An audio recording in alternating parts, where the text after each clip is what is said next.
This is Coach Marion here with the Real Madden National Football League with Coach Mauricio. Call him Coach Mauricio. He's the Pittsburgh Steelers head coach of the Real Madden National Football League, and we're discussing the Cleveland Browns versus the Jets. And I'm a firm believer that the Browns have a situation where he has a hard time against the Jets. And you and I both know what happened last season in the playoffs. One and out. Why was he one and out? One and done. Well, when the few clips I saw of last season, it was just a lot of mistakes. It looked like he wasn't in control of himself. It looked like he turned the ball over and went down 14 right away. And after that, he was panic. He went into panic mode. Instead of calming down and playing, he went into straight panic mode and forced turnover upon turnover upon turnover.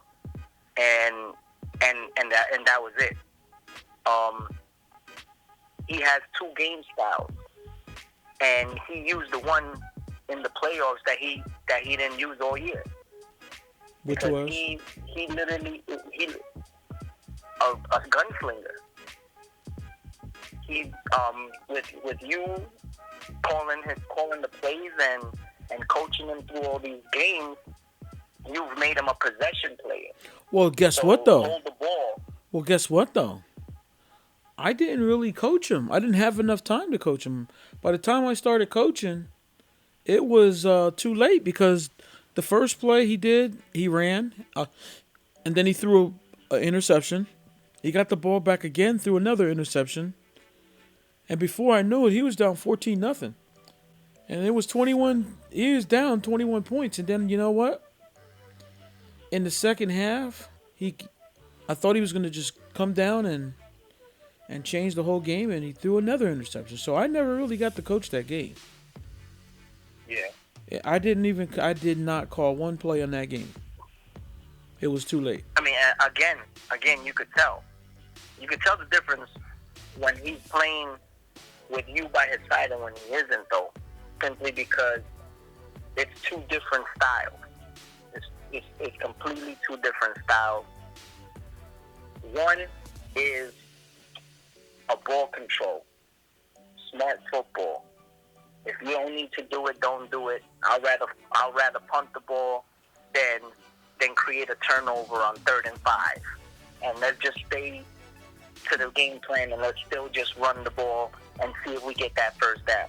So he has, and it's been working because he has two great running backs. He has a good offensive line.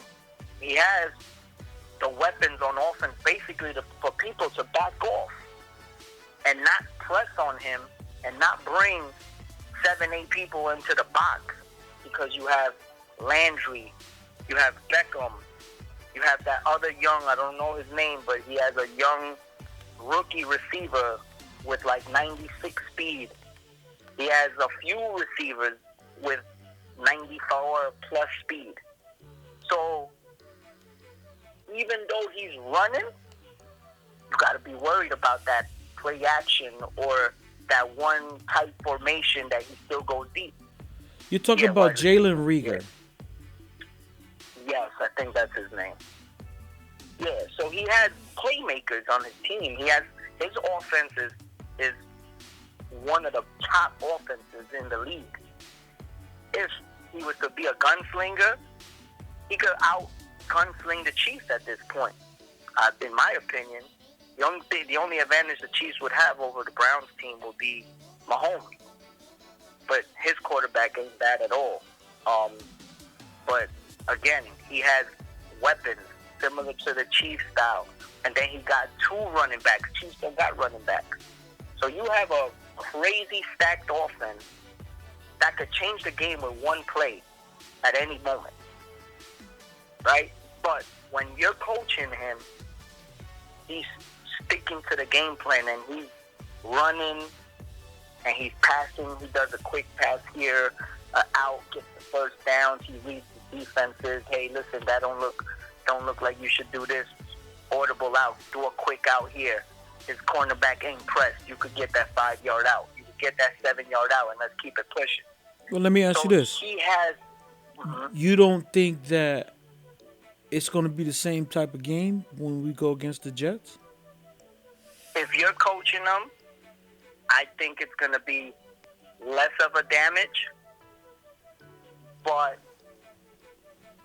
the Jets has a great offense as well. And the Jets have a good offensive line. As to the Browns' defenses, again, Browns got an amazing defense.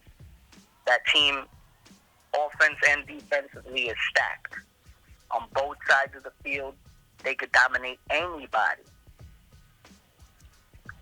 I believe the Browns has a lot of strength if he uses it wisely and doesn't panic, because the Jets' style of defense is similar to what the Steelers play. So the defense me and the Jets play is something similar to what the old Jets coach played. Explain. Explain what do you mean? Explain what you mean. We have a defense that where we cover the whole field, but we're in your quarterback's face in 2 seconds. So it's make a decision. So if Julio doesn't buy himself time, whether it's running and blocking extra guys, because you don't know when the Jets is coming in. That's the great thing about his defense, how he played versus me, how I see him play versus other people, which is why I told you the Jets was going to destroy the Chargers. That was a no-brainer. The Chargers was a fluke. Chargers didn't play nobody, and the Chargers is one-dimensional. He abuses a superstar running back. If he didn't have that running back, he wouldn't even have a win on his record, I'd say. He don't have no gameplay. When he was the Eagles, he jumped right off of them quick because guess what? They don't have that superstar that you could abuse. So that was an easy choice. Easy to see the Jets was going to crush him because of the Jets' style of play. Jets play great defense against the pass and against the run. He has his ways of blitzing that he disguises it, and he comes in from different sides. He stacks the box up and makes it look scary. 2 run, and then he didn't come and blitz. But now you're in panic mode because you think he's blitzing, but everybody's in coverage and he's going to force an into. So these disguises that he uses is similar to the defensive style that I run. I come with a lot of pressure, but at the same time, I come with a 4-man pressure because my guys, they're pretty good on that front 4. So I could pressure you without pressuring you. So the Jets has a very similar way of playing his defense, which is a problem for 90% of this league. And the reason I see the Jets with an advantage in this game is because he's one of the best quick passers I've seen. You think he understands coverages? He understands coverages. He understands blitzes because he forced me to stop blitzing. And I can never say that about anybody else. I blitzed everybody. 75 to 90% of the plays that I played someone was all blitz. He was the only person that first half I was blitzing, and he snapped me right out of that blitz. Mm-hmm. And then not blitzing them became a success to me. So his adjustments and his reads were awesome.